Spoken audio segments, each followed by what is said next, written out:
What is up, everybody? So the Golden State Warriors just got the number 2 overall pick for the 2020 NBA draft. Honestly, when I saw the news, I was a bit disappointed because I was legit expecting for the number 1 overall pick. But there's a chance we fall below number 5, so number 2 is really not that bad.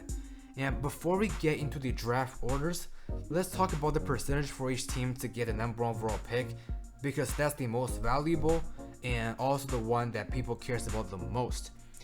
So for the Warriors, Cavaliers, and the Timberwolves, they have a 14% chance to get it. And for the Hawks, it's 12.5, and that is 10.5 for the Pistons, 9 for the Knicks, 7.5 for the Bulls, 6 for the Hornets, 4.5 for the Wizards, 3 for the Suns, 2 for the Spurs, 1.3 for the Kings, 1.2 for the Pelicans, and 0.5 for the Grizzlies. Yeah, without further ado, let's jump into the draft orders, which I am super excited about. Wow, there are actually a lot of surprises. Number 1 goes to the Minnesota Timberwolves. I think this means they will likely take Anthony Edwards, since they have Karl Anthony Towns, which means they will not pick James Wiseman. They also have D'Lo, which means they will not take LaMelo Ball. And number 2 obviously goes to the Golden State Warriors. I think if we keep this pick, we will take either James Wiseman or LaMelo Ball, but I lean more towards James Wiseman because that's the position we're quite lacking right now. And number 3, wow, this is the first surprise. It goes to the Charlotte Hornets. Like I said, they have a 6% chance to get a number 1 overall pick, which means the chance for them to get number 4 is much lower compared to the Bulls, the Knicks, the Pistons, and the Hawks. But wow, they get number 3, which means they will likely take a forward position player, because I think that's the position they will likely need some domination in.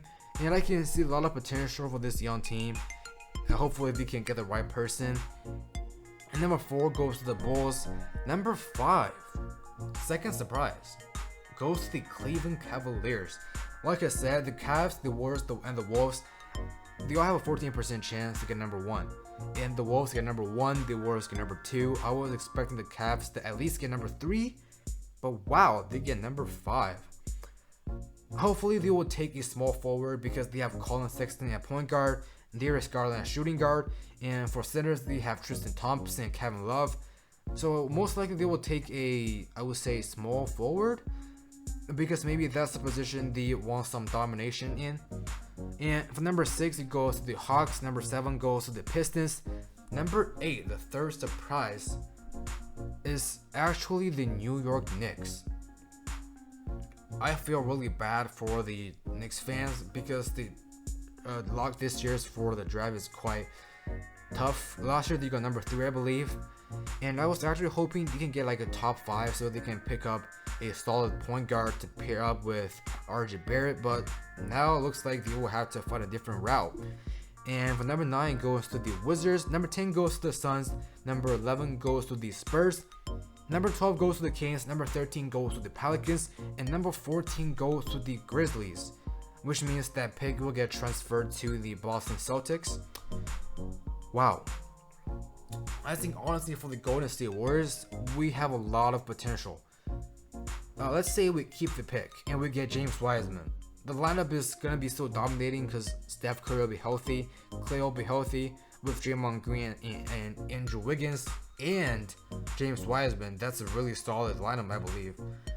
And say if they trade away the pick, I think they will likely to get some mature star player, because we obviously want to win now.